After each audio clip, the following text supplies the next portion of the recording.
നമുക്ക് ഈ ഒരു ക്വസ്റ്റ്യൻ ഇന്ന് ചെയ്യാം. ഒരു നിശ്ചിത തുക സാധാരണ പലിശ രീതിയിൽ 40 കൊല്ലം കൊണ്ട് 3 മടങ്ങാകും. അതേ തുക 15 മടങ്ങാകാൻ എത്ര കൊല്ലം എടുക്കും? വളരെ ഇങ്ങനെ ഈ രീതിയിലുള്ള ചോദ്യങ്ങൾ വന്നാൽ വളരെ സിമ്പിളായിട്ട് പറയാം. ഇവിടെ എത്ര മടങ്ങാണ് പറഞ്ഞിരിക്കുന്നത്? 3 മടങ്ങല്ലേ. നിങ്ങൾക്ക് 3-ൽ നിന്ന് 1 കുറച്ചെഴുതാം. അപ്പോൾ 2. അതെന്ന് പറയുന്നത് 40 കൊല്ലമാണ്. ഇത് നമുക്ക് എത്രയാണ് അങ്ങോട്ട് 15 മടങ്ങാകാനല്ലേ. 15-ൽ നിന്നൊക്കെ 1 കുറച്ചെഴുതാം. 14.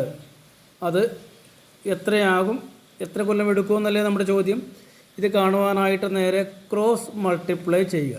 അതായത് 40 × 14 ഡിവൈഡഡ് ബൈ 2 അല്ലേ. ഈ 40-നെയും ഈ 2-നെയും 40-നെയും കട്ട് ചെയ്താൽ നമുക്ക് 20 എന്ന് കിട്ടും. ഈ 20 × 14 എന്ന് പറയുന്നത് 280 ആണ്. അതായത് 280 വർഷം എടുക്കും. ഓക്കേ.